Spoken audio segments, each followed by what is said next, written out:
think that next generation, there's going to be more and more vegans. I agree. Yeah, I'm waiting for someone to do that really nice, Zack, the white tablecloth vegan restaurants. Yeah. Sounds like a No, challenge right no, there. no, no, I think he's putting a no, challenge no, out to no, you guys. You can do wine. You could do wine, Zack. Come on, just do it. Well, no, we now no, have no. a full vegan menu at Mallorca, and it's Oh, served us really? well. It has served us well, but it was under pressure from my daughters that I created that menu. I'm gonna have to come check it out because Yes. I dabble in. I mean, I'm vegetarian mostly, but I dabble in vegan. I like sampling other people's menus that. Well, it's so funny how many people. I had a woman come in over the weekend, order the vegan paella, and she's like, "Can you put salmon on it?" And I was like, "Okay." He's vegan, but not vegetarian, apparently. Could you just throw a T-bone on top of that for me? Yeah. I've always said flexitarian. You got to be flexible during this COVID here. Very true. I've been vegan for over a year now, and you just have to break your rules sometimes, or you're do. gonna starve. So Yeah. yeah. Yeah, So friends of mine sometimes they call themselves freegans, which means if it's free, they'll eat it. I love that. They'll, they're vegan by choice, but if they're poor and hard up and it's free, they will eat it. I love it. Well, you guys are great to meet with us. Thank you for taking the time. It's Thomas Mulready from Cool Cleveland, and we're here today with Matt Fish from Melt Bar and Grilled. Thank you for being here, Matt. Laurie Torres from Mallorca. Thank you, Laurie. And Zack Bruell from Parallax and La Albatro. You guys are at the top of your game here in Cleveland. I want to just thank you personally to start off here for what you guys have done for this community over these decades, because you've all been at it for quite a while, and you've brought the level way high in this town. And thanks for taking a few moments with us here today to talk about Cleveland Restaurant Week to Go, which is, of course, from Cleveland Independence, which itself has been around now for like 16 years and been doing Cleveland Restaurant Week for about 15 years. This time around, it's to go. So we want to kind of go around and ask you each sort of what you're doing here during this pandemic, how things have changed, how things are going. Maybe, Laurie, you can start us off and just give us a little heads up as to what have you done differently? Are you offering different menu items? Obviously social distancing and protocols. How are things going for you there at Mallorca? Well, I think that, like everyone who's a conscientious restaurant owner, we have COVID rules that we follow. We do the social distancing. Of course, we wear the mask, and we've taken out a large percentage of our tables. But I think that for us, we are a little different than other restaurants in the sense that Mallorca's been around for 25 years now. And so I feel kind of bad for restaurants that haven't been around as long, that don't have the name.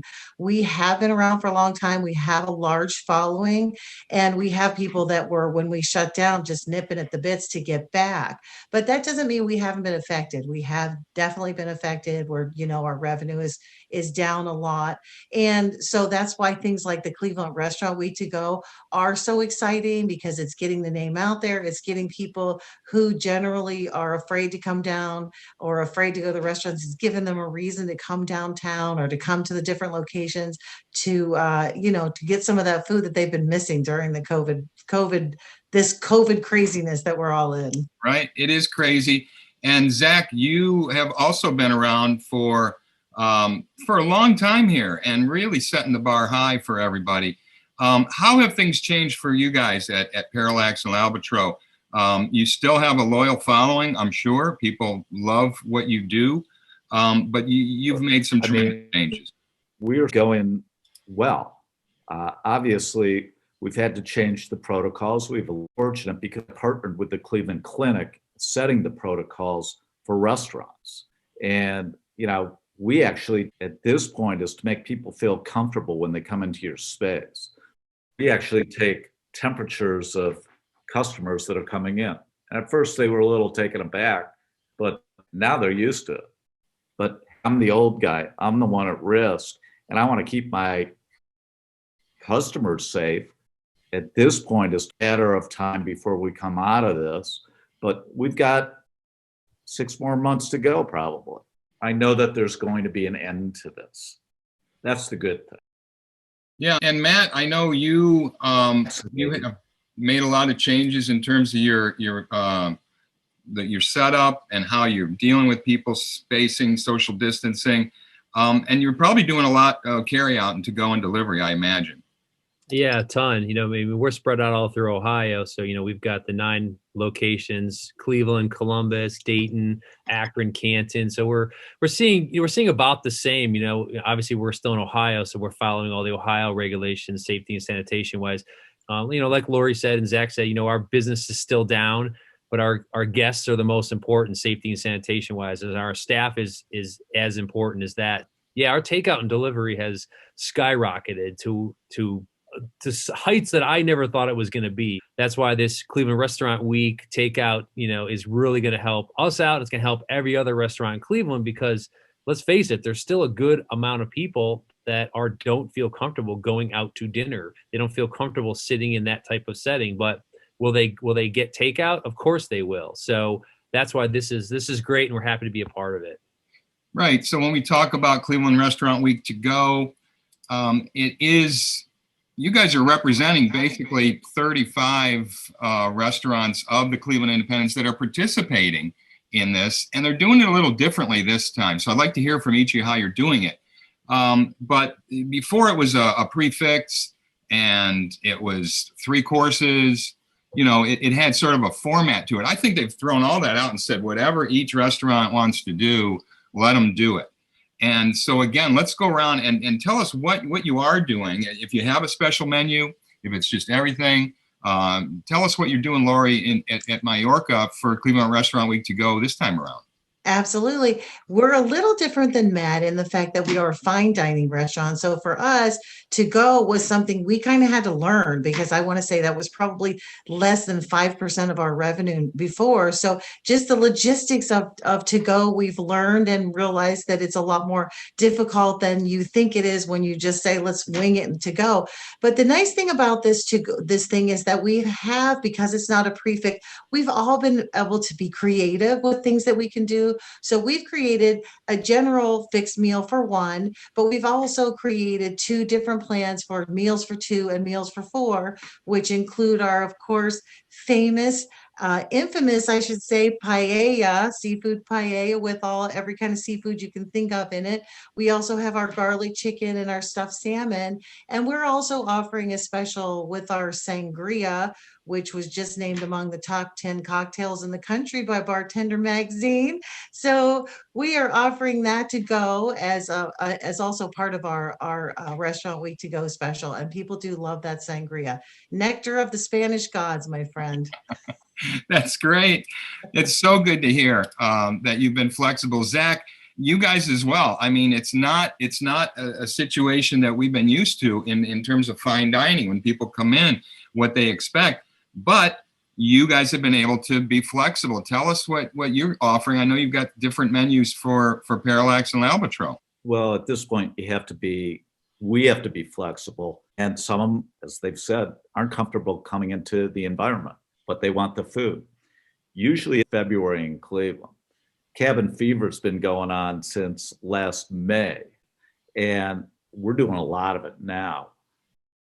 But as far as Cleveland Restaurant Week, this is an opportunity for people to try our restaurants, because we're doing it the traditional way, doing a 3-course prefix meal for $33. And we're offering 3 different options with each course.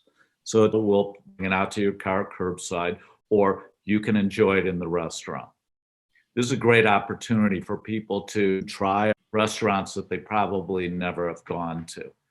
And we've always used it as a promotion for independently owned restaurants. That's what's important here, that the money stays in this community. Oh, that's so well said, Zack. That's what it's all about, really. And Matt, you are in this community. You're throughout the state of Ohio. How's it going in the gourmet comfort food business? That's basically what you're doing there, right? Yeah, well, flexibility is what everybody's been talking about, and that's the name of the game nowadays. If you're in the restaurant industry and you're not flexible, then you're in some deep trouble. You got to flex, you got to move, you got to pivot, you got to change what you're doing. I mean, for us, it was changing not reinventing the wheel, but just, refocusing on different things. And we've never participated in Cleveland Restaurant Week in our entire career. Melt's celebrating its 15th year this year, and we've been part of the Cleveland Independence almost since day one. And we have always shied away from Cleveland Restaurant Week because of the prefix menus, because that's just not something we've ever done at Melt before. It's kind of a prefix dining experience. So, we're kind of coursing it out for our guests. We're offering different things for less price points to encourage people, like Zack said, to come and try the restaurant. Maybe you've never been to one of these restaurants that Cleveland Independence as a member.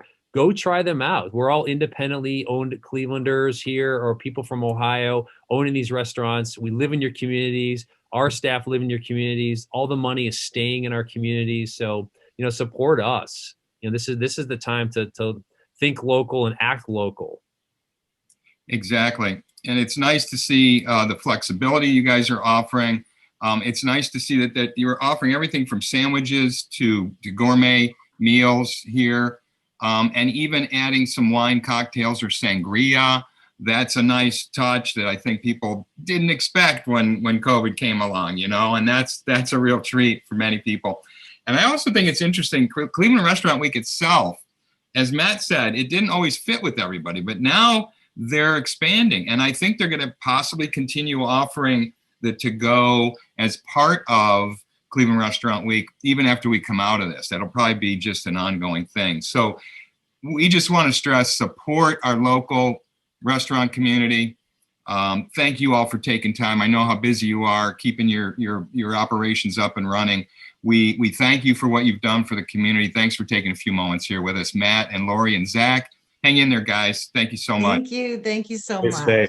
Thank you. Hey, it's Thomas Mulready from Cool Cleveland. Have a great week. Thank you.